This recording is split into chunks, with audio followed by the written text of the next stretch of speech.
See, Mike Tyson had a problem. The problem was not that he was broke. The problem was that he had made hundreds of millions of dollars before he went broke, and he could not explain where any of it went. To understand how Mike Tyson lost everything, you first have to understand what he built. Mike Tyson grew up in Brownsville, Brooklyn, one of the most dangerous neighborhoods in New York City. No father in the picture, a mother who struggled. By the time he was 13 years old, he had been arrested over 30 times. Then he meets a man named Cuz Diamato. Cuz is an old boxing trainer, legendary in the sport. He had already produced two heavyweight champions, Floyd Patterson and Jose Torres. And when he sees a 13-year-old Mike Tyson box for the first time, he says something that people remember to this day. He says, that kid is going to be the heavyweight champion of the world. Cuz takes Mike in, becomes his legal guardian, moves him to a house in upstate New York, and starts training him. Everything about Mike Tyson's boxing, the peekaboo style, the head movement, the explosive combinations, Cus D'Amato built that. In 1985, a 19-year-old Mike Tyson turns professional. He wins his first fight in 1 minute and 47 seconds. He wins the next one faster, then the next one. Knockouts, back to back to back. Opponents were scared before they even got into the ring. The press called him the baddest man on the planet. In November 1986, at 20 years old, Mike Tyson becomes the youngest heavyweight champion in boxing history, and the money starts coming in. At his peak, Mike Tyson was the highest paid athlete on the planet. Fight purses that would seem unreal today. Adjusted for inflation, some of his paydays rank among the largest in sports history. He was paid $30 million for the James Douglas fight in 1990, the fight where he lost his title to a man nobody gave a chance. He earned over $30 million for the Evander Holyfield rematch in 1997, the fight where he bit off a piece of Holyfield's ear and was disqualified. In total, across his career, Mike Tyson earned an estimated 300 to 400 million in fight purses alone. When you add endorsements, appearances, licensing, and other income, some estimates go as high as 700 million. Let that sit for a moment. 700 million. And in 2003, Mike Tyson filed for bankruptcy. He declared 23 million in debt and listed his assets as essentially nothing. So where did $700 million go? This part of the story is almost impossible to believe. Mike Tyson spent money the way most people breathe, automatically, constantly, without thinking and stopping. He owned three mansions simultaneously, one in Connecticut worth 4.5 million, one in Ohio, and one in Las Vegas. He had a fleet of over 100 cars and motorcycles. He had a private jet. He had a 24-hour personal chef, personal security, an entourage of over 200 people on his payroll at various points. People who traveled with him, partied with him, worked for him. Every single one of them was being paid. But the most famous purchase, the one that tells you everything about where Mike Tyson's head was at, is the Tigers. Mike Tyson owned Bengal tigers, three of them. He spent over $2 million buying the tigers. Then he paid $125,000 a year to feed and maintain each one. He also spent $2 million on a bathtub, gold plated. He once said in an interview that he would buy things not because he needed them or even wanted them, but simply because he could. Because being able to buy anything was the opposite of everything he had grown up with. When you come from nothing, proving you have everything can become an addiction of its own. But the spending alone did not wipe out $700 million. The people around him did the rest. Meet Don King.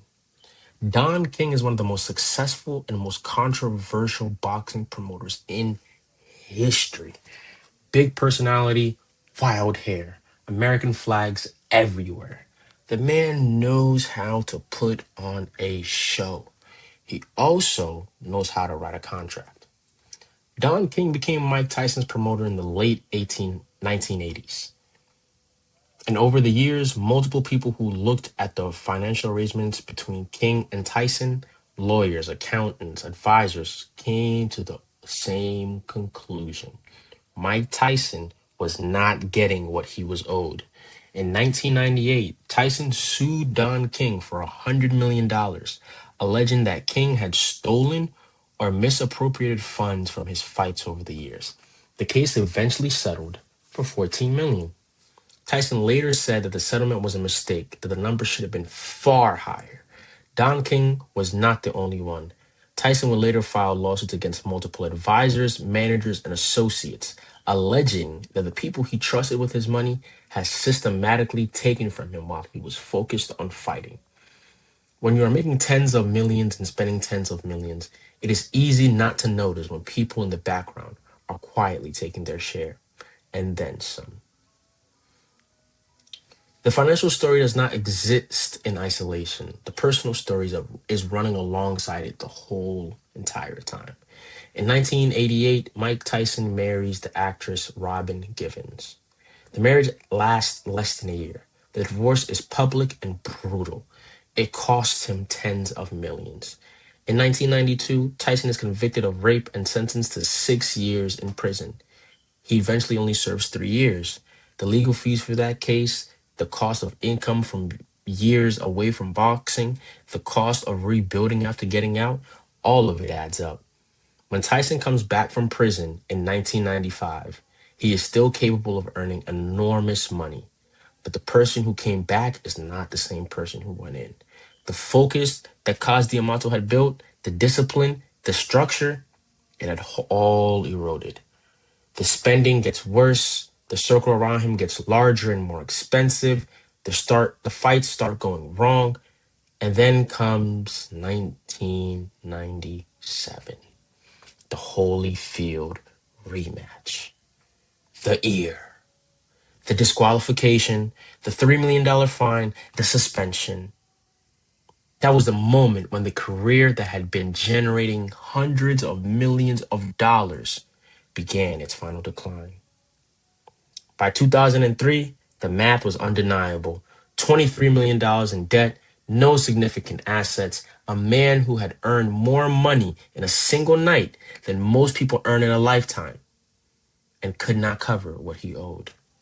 The bankruptcy filing listed some of his debts. 13.4 million to the IRS in back taxes, 4 million to a jewelry store, millions more to various creditors, legal fees, and settlements. At the bankruptcy hearing, Tyson's own lawyers struggled to account for where hundreds of millions of dollars had gone. The money had moved so fast through so many hands that there was no clean trail. Spending, advisors, legal costs, divorce, prison, a promoter who helped himself, an entourage of 200, three tigers, a gold bathtub. That is where the $700 million goes. Here is something the bankruptcy story does not end with. Mike Tyson is still standing. After the bankruptcy, he kept fighting. Not at the level he once had, but enough to pay the bills. He did a one-man Broadway show called Undisputed Truth that was well received. He started a podcast. He launched a cannabis business in California. He created a character called Pigeon from the animated show and became a figure in pop culture in a way few athletes manage after their prime. In 2024, at 58 years old, he got into a ring with Jake Paul just to show up, just to prove that Mike Tyson on his worst day is still Mike Tyson. He's not the billionaire that he could have been. He will say that himself. But the man who grew up with 30 arrests before his teenage years, who was told his entire life that he would end up in prison or dead, he built something, lost most of it, and kept going. Mike Tyson had a problem. He made more money than almost any athlete in history and had no system to protect it. No people around him he could truly trust, no foundation under all of it. The money came faster than any framework for handling it, and it left the same way. The lesson is not that Mike Tyson was foolish. The lesson is that wealth without structure is just a countdown. Subscribe to Wealth and Ruin for a new video every Monday, Wednesday, and Friday. We tell the real stories behind the biggest fortunes and the ones that did not survive. Drop a comment. What would you have done differently if you were making $30 million a night?